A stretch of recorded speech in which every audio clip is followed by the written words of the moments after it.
क्योंकि प्रभु परमात्मा हमेशा प्रकट होते हैं, वह जन्म नहीं लेते, अजन्मा है वो। आए ना, भय प्रकट कृपाला दीन दयाला कौशल्या हितकारी। उधर जेल में भी जो है वो अवतरित होते हैं। उधर देवकी को लग रहा है कि मैंने जन्म दिया, यशोदा कह रही है कि मेरा बेटा है, वह कौशल्या कह रही है कि मैंने इसको जन्म दिया। उनको कौन जन्म दे सकता है? वो तो अजन्मा है, वो तो लीला करते हैं, वो तो ऐसे भ्रम में मनुष्य को डाल देते हैं, तो मनुष्य वैसा ही करता है। आज सब उसकी अनुकंपा है, उन परमात्मा की अनुकंपा है कि आप अपना सारा कार्यों को छोड़ करके आए हैं। नहीं तो रविवार का दिन था, आराम से उठे और घर के कई कार्य थे, बाहर के भी आपके कार्य रहे होंगे, फिर भी आप यहाँ पर उपस्थित हुए हैं। आप सब उसकी कृपा है, अनुकंपा है उसकी। तो महाराज जी ने कथा प्रारंभ की, राम जी का अवतरण, उसके बाद उनकी बाल्यावस्था, युवावस्था और धनुष तोड़ना, उनका विवाह स्वयंवर होना, और उसके बाद अयोध्या में आना, फिर राजपाट को त्याग करके वनवास चले जाना, भरत जी का मिलन, और उसके बाद सीता जी का हरण, लंका को विजय करके रावण को मार करके आ जाना अयोध्या में। यानी पूरी कथा सुना दी रात भर में, सारा सुना दिया। और उसके बाद महाराज जी कहते हैं कि श्री रामचंद्र भगवान की जय, और यह कथा जो यहीं पर विराम लेती है। तो अब महाराज जी कह रहे हैं कि मैया मुझको यह बताइए आप कि यह रात भर आपने कथा सुनी, कथा आपको कैसी लगी? तो मैया कह रही है कि महाराज बहुत अच्छी लगी कथा, बहुत अच्छी कथा आपने सुनाई, बहुत आनंद आया हमको, बस मन में एक संशय है। तो महाराज जी कहते हैं क्या संशय है बताइए? तो मैया कहती है कि रामायण में राक्षस कौन था? उसमें रावण राक्षस था या राम राक्षस था? बस इतना ही मेरे मन में संशय है, और उसके बाद बहुत सब समझ में आ गया। तो महाराज जी ने अपना माथा पकड़ा, सिर पकड़ा और कहा मैया को कि मैया रामायण में जो है राक्षस कोई नहीं था, उसमें राक्षस या तू थी या मैं था, या मैं रात भर तुझे समझा नहीं पाया या तू समझ नहीं पाई। तो इसीलिए आप भी बड़े मन से कथा को सुनिएगा और बहुत आनंद आने वाला है, क्योंकि हरि परमात्मा ठाकुर जी आनंदमय हैं वो परमात्मा, और उस परमात्मा को कोई अपना उनको बेटा मानता है, उन परमात्मा को कोई उनको अपना पति मान लेता है, कोई उनको अपना नायक मानता है, कोई उनको अपना लीडर नेता मानता है, कोई उनको अपना गुरु मानता है। यानी जो जिस रूप में उनको मानता है प्रभु उसी रूप में उनके साथ रहते हैं, क्योंकि प्रभु क्या है? भाव के भूखे हैं। परमात्मा को किसी वस्तु की आवश्यकता नहीं है, किसी चीज की जरूरत नहीं है। उन्होंने कहा कि निर्मल मन जन सो मोहि पावा, मोहि कपट छल छिद्र न भावा। प्रभु को छल कपट और दिखावा कतई पसंद नहीं है। क्या हमारे कुछ रुपये से उनका पूरा होने वाला है? क्या हमारे थोड़े से हमने व्यंजन तैयार कर दिया, क्या उनका भरने वाला है पेट? क्या यह सब चीज हम क्यों करते हैं? इसलिए करते हैं। अगर हम भेंट अर्पण करते हैं तो अपने धन की पवित्रता करते हैं, वस्त्र अर्पण करते हैं, वस्त्र की पवित्रता करते हैं, अन्न की पवित्रता करते हैं। यानी तेरा तुझको अर्पण क्या लागे मेरा, हम इस भाव से जो है आराधना करते हैं। तो आइए बड़े मन से हरि की कथा को सुनेंगे, और जहाँ पर हरि की कथा होती है ना, वहाँ पर नदी पर्वत तीर्थ सब जो है उस कथा को सुनते हैं, देवता भी उस कथा को सुनते हैं। सबसे बड़ी बात कि वह ऋषि जो एक क्षण भी कहीं पर रुकते नहीं है, उनको श्राप है, वह भी एक क्षण के लिए वहां पर अवश्य आते हैं और हरि की कथा को सुनते हैं। वह है नारद जी, और जहां पर श्री रामचरितमानस का पाठ होता है, और वहां पर हनुमान जी एक क्षण के लिए निश्चित रूप से आते हैं, क्योंकि यह अजर हैं, अमर हैं, इनकी कभी मृत्यु नहीं हुई है। तो आइए हरि की कथा को सुनेंगे। एकदा नैमिषारण्ये ऋषयो शौनकादयो प्रपच्चर मुनयः सर्वे सूतं पौराणिकं खलु। एक समय नैमिषारण्य तीर्थ में शौनक आदि 88,000 ऋषि मुनि एकत्रित हुए। यहाँ पर नैमिषारण्य का वर्णन आया है। नैमिष कहते हैं इन पलकों को, और अरण्य कहते हैं जंगल को। यानी प्रभु के नजरों के सामने जो तीर्थ बना वह नैमिषारण्य तीर्थ कहलाया।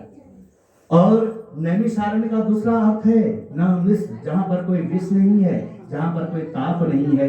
दैहिक दैविक भौतिक ताप, 3 प्रकार के ताप हैं। दैहिक, दैविक और भौतिक, अगर इन 3 तापों से कोई ग्रस्त रहता है तो वह नैमिषारण तीर्थ में पहुंचता है तो उसके पाप, उसके ताप, उसके कष्ट सब दूर हो जाते हैं। नैमिषारण तीर्थ वर्तमान में उत्तर प्रदेश में सीतापुर से 39 किलोमीटर की दूरी पर आज भी स्थित है। वहीं पर 88,000 ऋषि और मुनि एकत्रित हुए। ऋषि मुनियों का अर्थ आपको जानना होगा। ऋषि कहते हैं जो रिसर्च करते हैं, जो खोज करते हैं, वह ऋषि हैं। और मुनि का अर्थ है कि जो मनन करते हैं। तो 88,000 ऋषि मुनि एकत्रित हुए और उनके आयु का कोई अंदाजा नहीं है, यानी हजारों वर्ष की आयु है उन ऋषि मुनियों की। लंबी लंबी जटाएं, लंबी लंबी दाढ़ियां, हजारों वर्ष की आयु है। तो एक अनुष्ठान वहां करते थे ब्रह्म मुहूर्त में। उसके बाद उनके पास खाली समय था तो उन्होंने विचार किया कि यह खाली जो समय है इसका भी सदुपयोग किया जाए।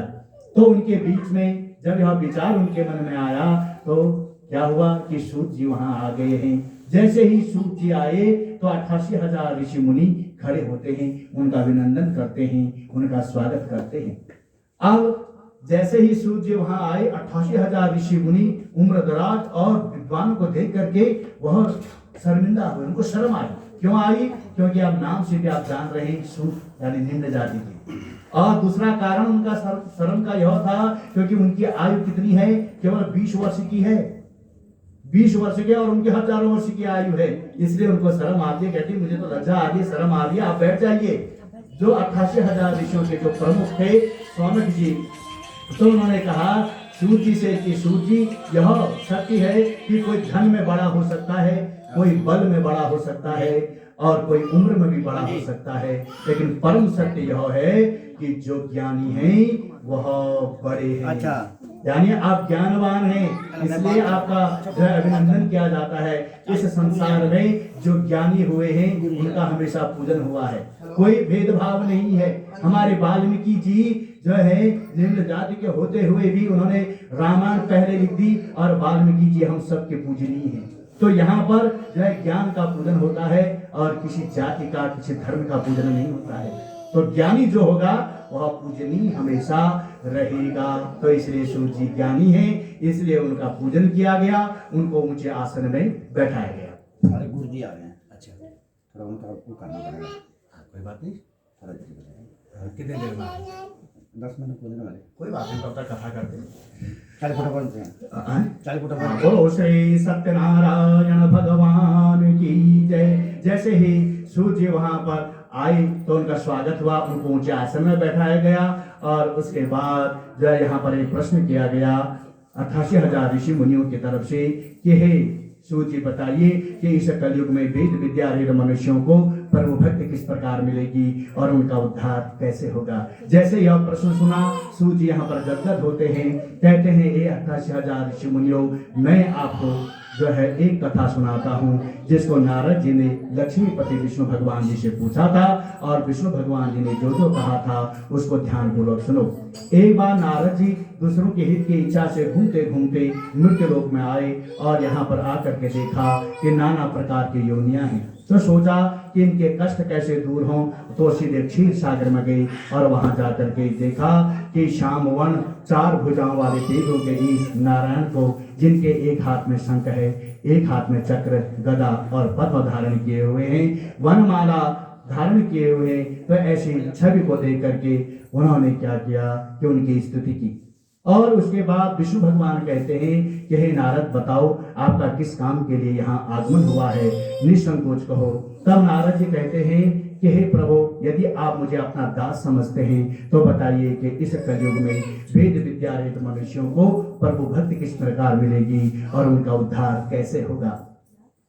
तब विष्णु भगवान कहते हैं कि हे नारद तुमने जगत के कल्याण के लिए बहुत अच्छा प्रश्न पूछा है। एक श्री सत्यनारायण भगवान का व्रत है, जो इसको करता है उसको मनोवांछित फलों की प्राप्ति होती है। तो नारद जी कहते हैं किम फलम किम विधानम चौ, क्या उसका फल है, क्या उसका विधान है और किस दिन यह व्रत करना चाहिए। तो श्री सत्यनारायण भगवान विष्णु भगवान जो कह रहे हैं कि यस्मिन कस्मिन दिने मर्त्यो, यानी किसी भी दिन किसी भी समय सत्यनारायण भगवान की कथा व्रत हो सकती है। और इसका फल यह है कि निर्धन धनी होते हैं, ज्ञानहीनों को ज्ञान की प्राप्ति होती है, स्वास्थ्यहीनों को स्वास्थ्य की प्राप्ति होती है, संतानहीनों को संतान की प्राप्ति होती है। सारे बंधनों को, सारे कष्टों को दूर करने वाले सत्यनारायण भगवान हैं और यह व्रत देवताओं के लिए भी बड़ा दुर्लभ है और जो इस व्रत को करता है उसके सारे मनोवांछित फलों की प्राप्ति हो जाती है। और कहा अक्रोधनी सोच पर ही सततम ब्रह्मचार्य भी, कि जिस दिन सत्यनारायण भगवान की कथा करनी हो तो उस दिन जो है क्रोध नहीं करना चाहिए, अक्रोध नहीं, सोच पर सोच विचार नहीं करना चाहिए ऐसा कि आज इतना समय लग गया, इतना धन लग गया, यह विचार भी नहीं करना। सततम ब्रह्मचार्य भी और ब्रह्मचर्य का पालन करना चाहिए, जो इस तरह से और भगवान का स्मरण करते हुए समस्त समय व्यतीत करना चाहिए। जो इस तरह से सत्यनारायण भगवान की कथा को करता है उसको मनोवांछित फलों की प्राप्ति होती है। स्कंद पुराणी रेवाखंडी सत्यनारायण व्रत कथायाम प्रथमो पारायण। इस प्रकार से सत्यनारायण व्रत कथा का यह पहला अध्याय पूरा हुआ। बोलो श्री सत्यनारायण भगवान की जय, साचे दरबार की जय। तो सूत ये कथा सुना रहे हैं 88,000 ऋषि मुनियों को और 88,000 ऋषि मुनि बड़े ध्यान पूर्वक कथा सुन रहे हैं। तो सूत जी कह रहे हैं एक कथा और है, ध्यान पूर्वक सुनो। सुंदर काशीपुरी नगरी में एक ब्राह्मण रहता है जिसका नाम है सदानंद। विरोधाभास है, सदानंद का अर्थ है जो हमेशा आनंद में रहे, खुश रहे, प्रसन्न रहे। लेकिन यह ब्राह्मण खुश नहीं है, यह भूख और प्यास से नित्य ही बेचैन हुआ पृथ्वी पर भ्रमण करता है। भगवान और ब्राह्मणों प्रिय और भगवान ब्राह्मणों से प्रेम करते हैं। इसी प्रेम के वशीभूत होकर के उन्होंने पूरे ब्राह्मण का रूप धारण किया और इस ब्राह्मण के पास गए और पूछा कि हे ब्राह्मण देवता, तुम नित्य ही पृथ्वी पर क्यों भ्रमण करते हो? ब्राह्मण कहता है कि मैं निर्धन हूँ, गरीब हूँ, भिक्षा के लिए फिरता हूँ, यदि इसका छुटकारे का उपाय आपके पास है तो बताइए। तो श्री सत्यनारायण भगवान बूढ़े ब्राह्मण का रूप धारण किए हुए कह रहे कि ब्राह्मण देवता, तो सत्यनारायण भगवान की कथा कर, तेरी गरीबी, तेरी दरिद्रता सब दूर हो जाएगी। व्रत का सारा विधान बताया, अंतर ध्यान हो गई सत्यनारायण भगवान। बोलो श्री सत्यनारायण भगवान की जय। जब सत्यनारायण भगवान अंतर ध्यान हुए, इस ब्राह्मण ने संकल्प किया उसी समय कि कल मुझे भिक्षा में जो भी धन मिलेगा मैं श्री सत्यनारायण भगवान जी का उत्तम और पावन व्रत करूंगा।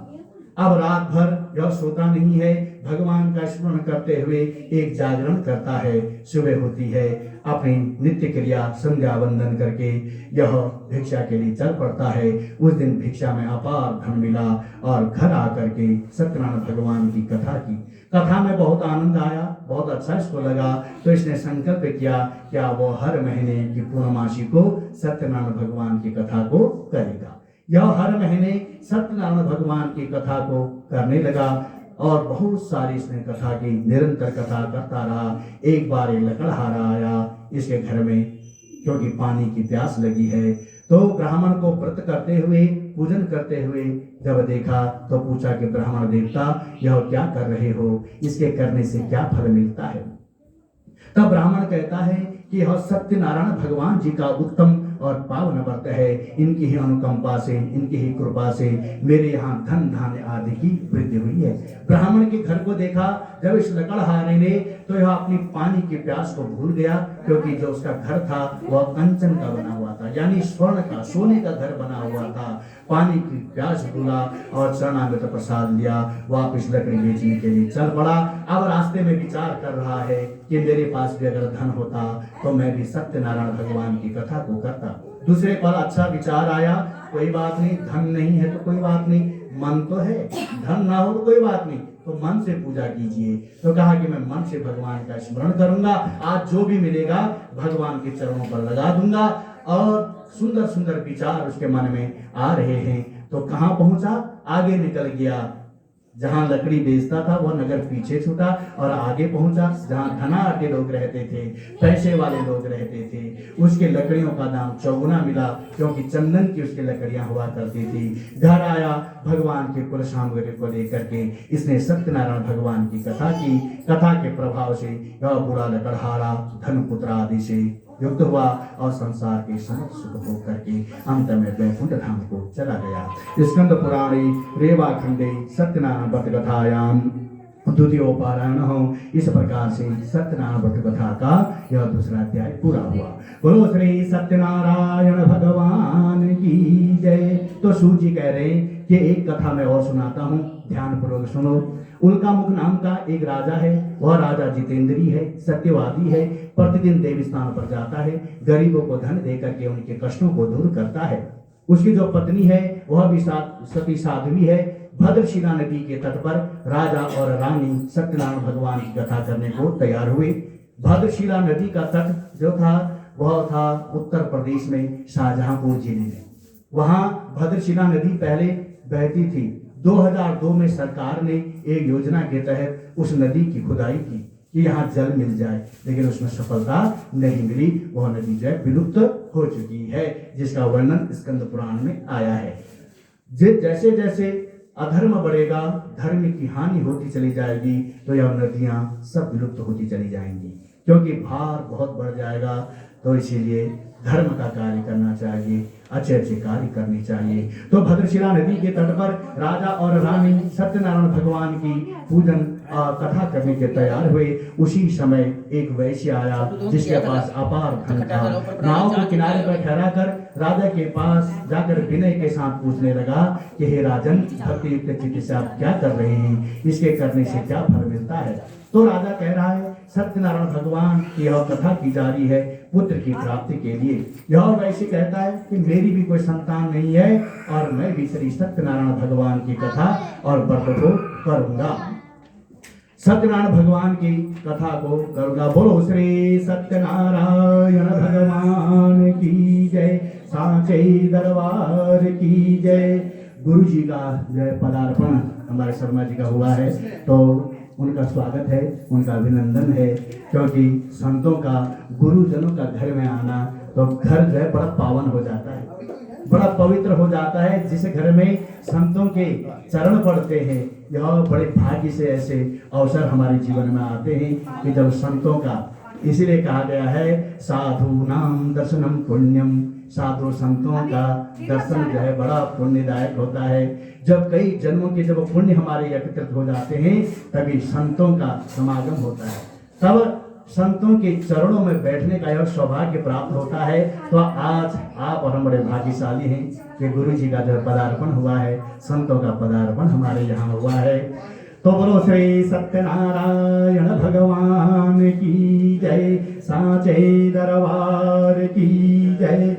मंगलम भगवान विष्णु मंगलम गरुड़ध्वजौ मंगलम पुंडरीकाक्षौ मंगलाय तनो हरि। तो उसी समय जब वैश्य आया तो वैश्य ने पूछा कि हे महाराज, हे राजन, यह भक्ति युक्त चित्त से आप क्या कर रहे हैं, इसके करने से क्या फल मिलता है। तो वह कह रहा है कि मेरी कोई संतान नहीं है, मुझे विश्वास है कि हमारी संतान होगी। सत्यनारायण भगवान का यह व्रत और पूजन किया जा रहा है। तो वैसे कह रहा है कि मेरी भी कोई संतान नहीं है, हमारे घर में कोई संतान नहीं है। राजा से आज्ञा लेता है और उसके पश्चात जो है घर जाता है। घर जाकर के जो वैश्य है, इसकी धर्म पत्नी का नाम है लीलावती। लीलावती से कहा कि हमने एक सत्यनारायण भगवान का व्रत होते देखा है जिससे संतान प्राप्ति होती है, तो हम भी इस व्रत को करेंगे और तब करेंगे जब हमारी संतान होगी। एक दिन लीलावती संसारिक घर में प्रवृत्त होकर के गर्भवती होती है और 10वें महीने में एक सुंदर कन्या का जन्म हो जाता है वैश्य परिवार में। वैश्य परिवार बहुत हर्षित है, बड़ा खुश है। तो सबसे पहले क्या किया, आपने कुल पुरोहित को बुलाया, उनको सूचना दी, और यह सबको करना चाहिए। जैसे ही आपके घर में किसी बच्चा का जन्म होता है तो अपने ब्राह्मणों से, अपने कुल पुरोहित से जरूर संपर्क करना चाहिए, क्योंकि शास्त्रानुसार जो है 6 नक्षत्र जो है गंड मूल के होते हैं, मूल के होते हैं, उसकी जो है शास्त्रों की विधि से शांति करवानी चाहिए। तो यह वह बता सकते हैं। और इसी तरह से जब कोई अशुभ कार्य हो जाता है तो उसमें भी पंचक इत्यादि जब लगते हैं तो उसमें भी 5 अशुभ कार्य फिर होने लगते हैं। तो यह सब जो है अपने कुल पुरोहितों के संपर्क में अवश्य रहना चाहिए। ऐसे इसने किया, अपने कुल पुरोहित को बुलाया, कहा कि ब्राह्मण देवता, इसके कुंडली देखिए, इसका नाम का अक्षर निकालिए और यह कैसे रहेगी हमको बताइए। तो ब्राह्मण ने कुंडली का निर्माण किया और कहा कि यह कन्या बहुत भाग्यशाली है, जहाँ पर भी इसका पदार्पण होगा वहां पर कभी धन की कमी नहीं रहेगी। तो ब्राह्मण देवता कह रहे हैं कि मुझे उसका मुख तो दिखाइए, दर्शन तो कराइए। तो जैसे ही ब्राह्मण ने उसका मुख देखा तो कहा कि यह तो क्या है, भगवान की कलाओं से युक्त है, इसलिए कहा कि इसका नाम रख दो कलावती।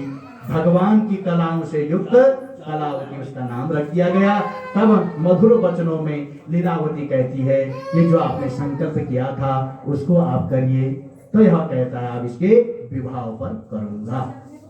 अब इसने क्यों कहा होगा ऐसा, तो यह वैश्य जो है बार बार जो है भगवान को परख रहा है कि ऐसा होता है, ऐसा करूंगा, ऐसा हो जाएगा। तो यानी भगवान के साथ भी यह व्यापार कर रहा है, जबकि भगवान के साथ ऐसा नहीं करना चाहिए। भगवान को किसी वस्तु की जरूरत ही नहीं है। उन्होंने तो साधारण कहा कि पत्रम पुष्पम फलम तोयम, तो मुझे पत्ता तोड़ करके अर्पण कर दे, पत्रम पुष्पम पुष्प अर्पण कर दे, फलम यानी फल अर्पण कर दे एक, और वह भी फल कहा कि ऋतु फल यानी जिस फल का सीजन है वही फल मुझे अर्पण कर दे। वह आसानी से भी मिल जाते हैं और सस्ते में मिल जाते हैं। तो कहा कि मुझे वह अर्पण कर दे। और तोयम कहा कि तोय मतलब जल अर्पण कर दे और श्रद्धा से नमस्कार कर दे। जब इतनी ही जरूरत भगवान को है तो हम क्यों इतने भगवान के साथ करते हैं कि मैं ये कर दूंगा, मैं वो कर दूंगा, मेरा भगवान काम कर दीजिए, और मैं ऐसा करूंगा, आपके वहां पत्थर लगाऊंगा, आपका छत्तर चढ़ाऊंगा, ये करूंगा, वो करूंगा। क्या जरूरत है? अगर जब बोला है तो उसको अवश्य करना चाहिए, फिर मुकरना नहीं चाहिए। तो क्या करता है मनुष्य कि भगवान के मंदिर में जाएगा और कहेगा कि मेरा यह काम कर दो प्रभु, मैं छत्तर चढ़ा दूंगा, आपके वहां पंखे लगा दूंगा, पत्थर लगा दूंगा, सब कुछ कर दूंगा। समय के अनुसार से कार्य होते भी हैं, उसकी मनोकामना पूरी भी होती है और वह जाता भी है और करता भी है, पत्थर भी लगाता है, पंखे भी लगाता है, और करके क्या आता है कि अपना नाम लिखवा करके आ जाता है वहाँ कि मैंने किया। तो किया किसने? उस परमात्मा ने किया, उस प्रभु ने किया, तो उस प्रभु का ही नाम होना चाहिए। तो इसीलिए तो इसने भी कहा कि अब हम इसके विवाह पर करेंगे। अब चूंकि जो कन्या है वह भगवान की कलाओं से युक्त है, तो वही इसी तरह से उसकी बढ़ने की रफ्तार होगी। तो वो धीरे धीरे बड़ी हुई। एक दिन उसने देखा सखियों के साथ घूमते हुए अपनी कन्या को, तो आभास हुआ कि अब यह विवाह की योग्य हो गई है। एक दूत को भेजा और वह दूत जो है एक वणिक पुत्र को लेकर के आया, जो बड़ा सुंदर है, सुशील है, गुणवान है, व्यापार करने में पारंगत है। उसको देख करके यह वैश्य बड़ा खुश हुआ, प्रसन्न हुआ, अपने बंधु बांधवों के साथ मिल करके अपने पुत्री का विवाह उसके साथ कर दिया। किंतु दुर्भाग्यवश यह विवाह के समय व्रत करना भूल गया। तो भगवान यहाँ पर उसकी भ्रष्ट प्रतिज्ञा से क्रोधित होते हैं। अब यह दूसरे नगर में व्यापार करने के लिए गया, वहां बहुत सारा धन इन्होंने इकट्ठा किया, व्यापार किया, और एक दिन हुआ क्या कि जो वहां का राजा है उसके वहां चोरी होती है। दो चोर धन लेकर के राजा का भाग रहे, पीछे से देखा ये सिपाही लग गई है, पुलिस लग गई है, तो उन्होंने धन को इनके नाव में रख दिया और वहां से अदृश्य हो गई। और उसके पश्चात पुलिस ने इन दोनों को पकड़ा, राजा के पास जाकर के बोले, राजन यह दो चोर है, देखिए आपका धन मिला है और भी धन इन्होंने इकट्ठा किया है चोरी से, बताओ क्या करना है। यह कुछ बोलना चाह रहे हैं राजा से, लेकिन राजा इनके इस बात को नहीं सुन रहा है और जितना धन था वह इनका सारे अपने राजकोष में जमा कर दिया, इनको जेल में डाल दिया। उधर लीलावती कलावती घर पर बहुत चिंता में है कि कहाँ चले गए हैं, कोई चिट्ठी, कोई पत्री नहीं, कोई संदेशा नहीं, कुछ से भी पता नहीं लग रहा है। अब हुआ क्या कि इनके घर में भी जो धन रखा था लीलावती और कलावती के घर में, तो इनके घर से भी धन चोरी हो गया। अब यह वैश्य परिवार बड़े संकटों में घिर गया है। ऐसा होता है मानव के जीवन में कि कई बार जो है कष्ट आते हैं तो चारों तरफ से आते हैं। उस समय व्यक्ति किम कर्तव्य विमूढ़ हो जाता है। तो यही स्थिति यहाँ पर इनकी भी है। अब लीलावती कलावती घर घर जाती है, मांग करके लाती है, तब भरण करती है।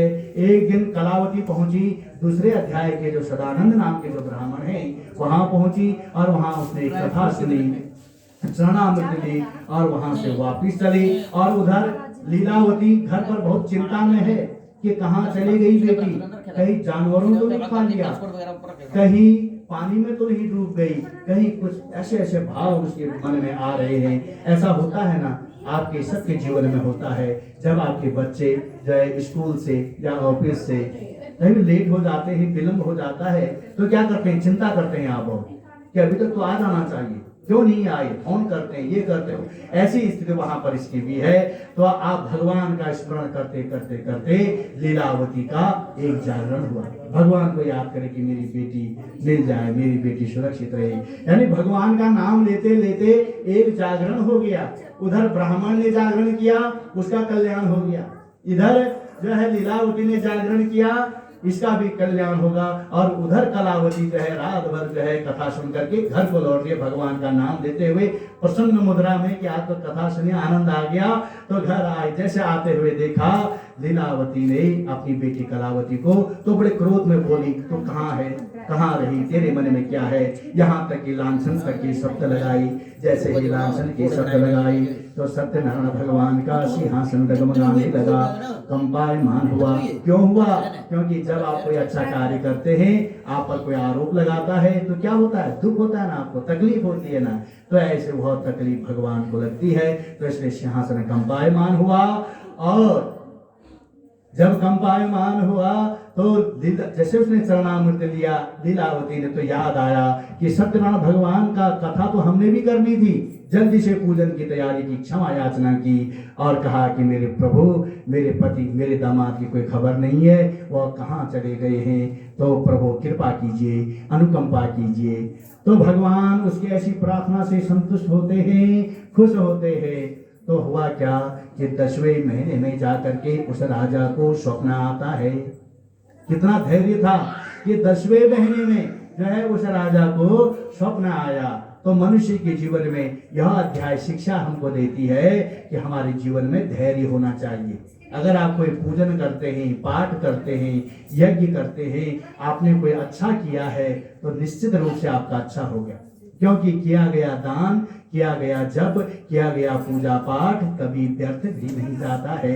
भगवान का नाम चाहे उल्टा लो चाहे सीधा लो, वह कल्याणकारी है। मरा मरा मरा कहने से भी राम का उच्चारण हो जाता है, आधे आधे आधे बोलिया और राधे का उच्चारण हो जाता है। तो इसलिए मानव के जीवन में धैर्य होना चाहिए, बच्चों के जीवन में धैर्य होना चाहिए। जिसके जीवन में धैर्य है उसको सब कुछ प्राप्त हुआ। एक बार की बात है, राष्ट्र गणतंत्र दिवस मना रहा था। तो गणतंत्र दिवस और स्वतंत्रता दिवस में आप करते क्या है, हमारे स्कूलों में होता क्या है कि लड्डू मिलते हैं, मिठाई मिलते हैं। तो ऐसा ही हुआ कि एक क्लास में 40 बच्चे थे और टीचर आए क्लास में, सबको 2-2 लड्डू दिए 40 बच्चों को। कहा कि बेटा यह लड्डू हैं, इनको अभी खाना नहीं है, इनको केवल देखो, अपने पास रखो, जब मैं बोलूंगा खाने के लिए तभी आपको खाना है। कहा कि मैं अभी प्रिंसिपल सर से मिलकर के आता हूं और उसके बाद जब मैं बोलूंगा लड्डू खाने के लिए तब खाएंगे। आप अभी इनको रखे रहना, पकड़े रहना, देखना केवल, खाना नहीं। तब उनमें से एक बच्चे ने क्या सोचा कि इतने सारे 40 बच्चे हैं, तो सर मेरे को ही थोड़ा पूछेंगे, तो मैं लड्डू खा लेता हूँ चुपचाप। छुप करके उसने लड्डू खा लिया। एक ने देख लिया उसको, तो उसने भी लड्डू खाया, उसको देख। ऐसे करते करते करते अधिकतर बच्चे जो हैं लड्डू खा चुके हैं। अब 5 मिनट बाद टीचर क्लास में आए और कहा कि बच्चों दिखाओ लड्डू कहाँ हैं, अब लड्डू खाएंगे, हम शुरू करेंगे, प्रारंभ करेंगे लड्डू खाना।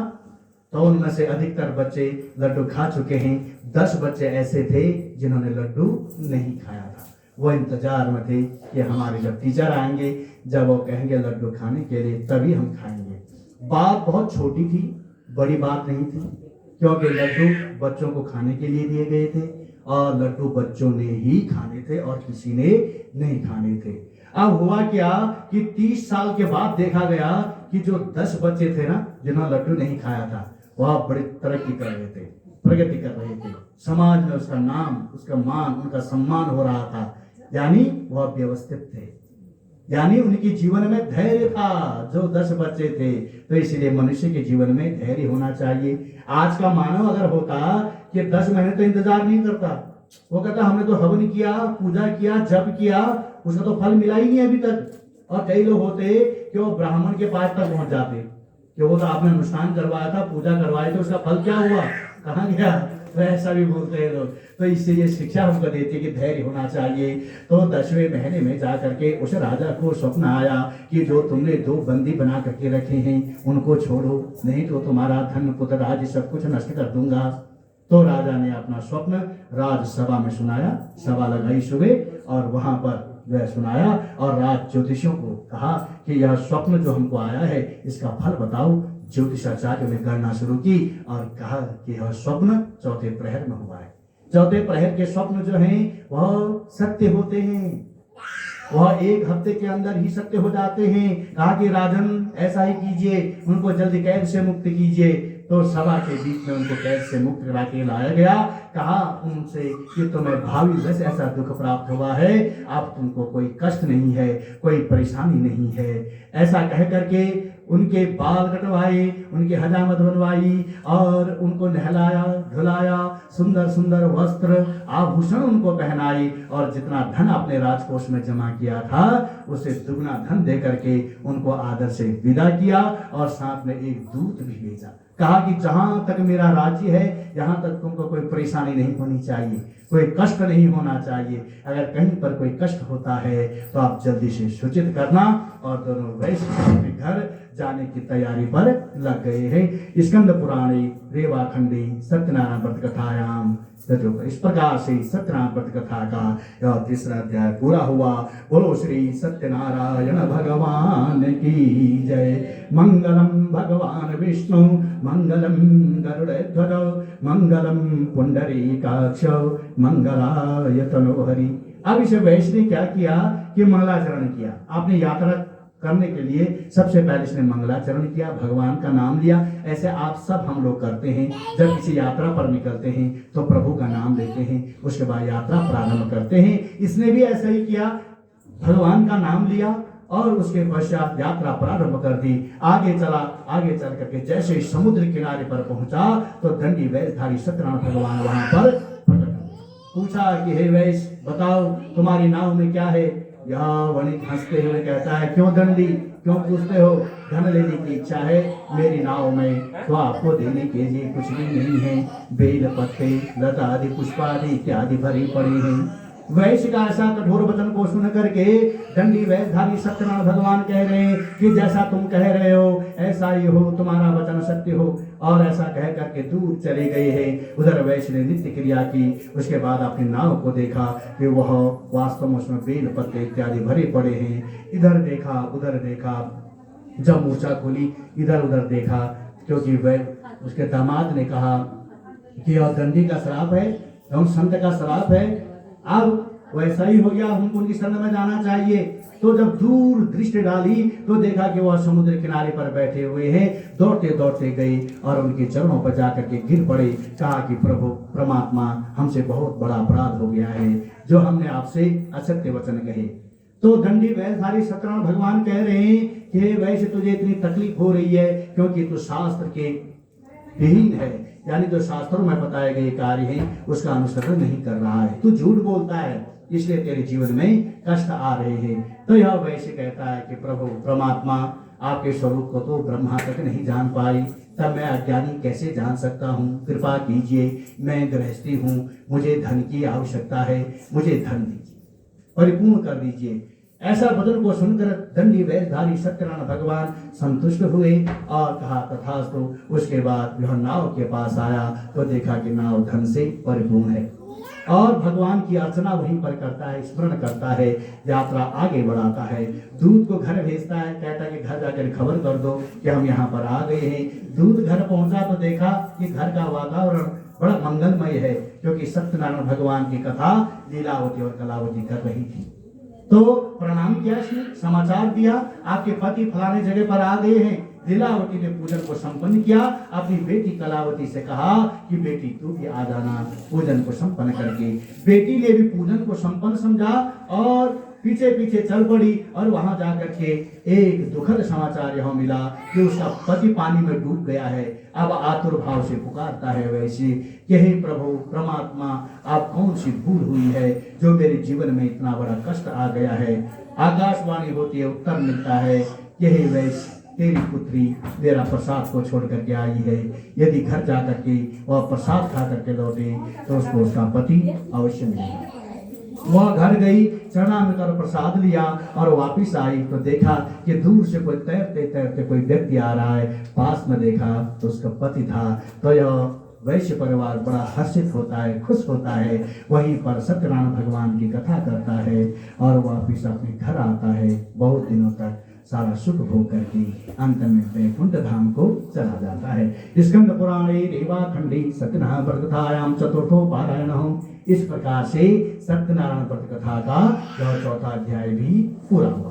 बोलो श्री सत्यनारायण भगवान की जय। इस अध्याय से शिक्षा मिलती है कि भगवान के प्रसाद को कभी त्यागना नहीं चाहिए। इस अध्याय से शिक्षा मिलती है कि साधु नाम दर्शनम पुण्यम, साधु संतों का दर्शन बड़ा पुण्यदायी होता है। ब्राह्मणों का दर्शन बड़ा पुण्यदायी होता है। जैसे दूसरे अध्याय में सत्यनारायण भगवान आगे ब्राह्मण के रूप में और ब्राह्मण का कल्याण कर दिया और अंतर्ध्यान हो गए। इस अध्याय में फिर आए सत्यनारायण भगवान, कहा कि वैसे तेरे नाम में क्या है बताओ। वह कहता है कि कुछ भी नहीं आपको देने के लिए, क्या धन लेना चाहते हो, इसमें कुछ भी नहीं है। तो क्या हुआ, दूर जाकर के बैठ गए, अंतर ध्यान नहीं हुए। कहा उन्होंने कि जैसा तू कह रहा है ऐसा ही हो, बेलपत्ते घर जाए इसमें। लेकिन प्रभु बड़े दयालु हैं, कृपालु हैं। उन्होंने कल्याण करना था उसका, लेकिन इंतजार कर रही है, आएगा वहां पर इसका कल्याण करवा, अंतर ध्यान नहीं हुए। अध्याय से शिक्षा मिलती है कभी यह नहीं कहना चाहिए मेरे पास नहीं है, मेरे पास नहीं है। कई लोग कहते हैं कि मेरा हाथ टाइट हो गया, मेरा हाथ टाइट हो गया, मेरे पास नहीं है, मेरे पास नहीं है। कई लोगों की आदत होती है, एक दिन ऐसा आता है कि हाथ टाइट हो जाता है, फिर टाइट ही रहता है वो हाथ। तो इसलिए कभी मत कहिए कि मेरे पास नहीं है। वास्तव में हमारे पास क्या नहीं है, सब कुछ है हमारे पास। कभी ऐसा आपको लगे कि हमारे पास नहीं है, हमारे पास ये चीज नहीं है, वो नहीं है, तो आप देखिएगा पाएंगे। एक ले लीजिए, कागज ले लीजिए, एक तरफ लिखिए कि जो चीज आपके पास है, एक चीज वह लिखिए जो आपके पास नहीं है। बाद में अगर टोटल अगर करेंगे तो आप यह पाएंगे कि आपके पास अधिक चीजें हैं, बहुत कमी चीज ऐसी होंगी जो आपके पास नहीं है। तो ऐसा कभी भी नहीं कहना चाहिए। मन में शांति होनी चाहिए। कभी ऐसा लगे कि हमारे पास कुछ नहीं है, अपने से अगर दुख हो तो उन लोगों को देखिए जिनके पास हाथ नहीं है, जिसके पास पैर नहीं है, जो देख नहीं सकते, जो सुन नहीं सकते, जिनके पास घर नहीं है, जो फुटपाथ पर रहते हैं, कैसे कैसे परिस्थितियों से गुजरते हैं, उनको देखिएगा। तब आप पाएंगे कि भगवान ने, परमात्मा ने हमको कितना दिया। उन महापुरुषों के जीवन को देखिए जिन्होंने कितनी तकलीफ ली। सीता को देखिए, सावित्री को देखिए, अहिल्या को देखिए, राम जी को देखिए, कितना कष्ट इनके जीवन में आए। और उसकी तुलना की जाए तो हमारे जीवन में तो कोई ऐसे कष्ट आए ही नहीं है। तो इसीलिए तो भगवान बड़े दयालु हैं, कृपालु हैं, करुणा के अवतार हैं, दया के सागर हैं, आनंद कंद हैं, भक्त वत्सल हैं। जितने नामों से पुकारोगे उतने नाम उनके कम पड़ जाते हैं। तो इस अध्याय से शिक्षा यही मिलती है कि भगवान के प्रसाद को कभी त्यागना नहीं चाहिए और चरणामृत को कभी त्यागना नहीं चाहिए। और प्रसाद का मतलब भी यही है, पर मतलब होता है दूसरों के लिए। प्रसाद के लिए कभी विवाद पैदा नहीं करना चाहिए। भगवान के चरणों का, एक ठाकुर जी के चरणों का एक पुष्प भी अगर मिल जाए तो वही प्रसाद है। तो कभी ऐसा नहीं कहना चाहिए प्रसाद का मतलब दूसरों के लिए। प्रसाद मतलब थोड़ा सा जो चले जाए गले तक वह प्रसाद है, पेट में चले गया तो भोजन बन गया। तो इसलिए प्रसाद थोड़ा सा लीजिए। और चरणामृत की महिमा बताई गई है। अकाल मृत्यु हरणम सर्वव्याधि विनाशनम विष्णु पादोदकम पीत्वा पुनर्जन्म न विद्यते। अकाल मृत्यु को हरने वाला, सारी व्याधियों को दूर करने वाला, विष्णु पादोदकम पीत्वा, जिसमें विष्णु भगवान के चरण लगे हैं, उसको पीने से पुनर्जन्मम न विद्यते, फिर इस जन्म में नहीं आना पड़ता है। तो भगवान के प्रसाद को त्यागा। अगली कथा है, तुंगध्वज नाम के एक राजा हैं, उन्होंने भी भगवान के प्रसाद को त्यागा। वह राजा एक बार वन में शिकार खेलने के लिए गया। वन्य प्राणियों को मार करके जब एक बट वृक्ष के समीप आया तो देखा कि कुछ ग्वाल बाल सत्यनारायण भगवान की कथा कर रहे हैं। तो यह राजा ना तो वहां पर जाता है ना ही नमस्कार करता है।